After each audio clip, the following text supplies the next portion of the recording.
Next আরেকটা তোমাদেরকে question দিচ্ছি, এই একটা ডায়াগ্রাম এরকম দেওয়া হলো, দিয়ে এখানে বি আর এ তোমাদেরকে লেবেল করতে হবে। What is this figures? Actually the diagram illustrate the structure of phloem. এটা কিন্তু structure of phloem tissue. Okay, specially focusing on the sieve tubes and associated companion cell. তাহলে এটা কি হলো? A is sieve tubes and B companion cell. Okay, so what is sieve tube আমরা এখন একটু discuss করে নেই।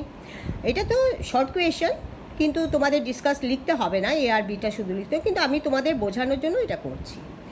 সিপ টিউব এ লিভিং, এটা কিন্তু একটা living elongated cell that transport organic nutrients, mainly sugar, throughout the plant. It lacks a nucleus, এটার মধ্যে কোনো নিউক্লিয়াস থাকে না, at maturity to facilitate easier flow.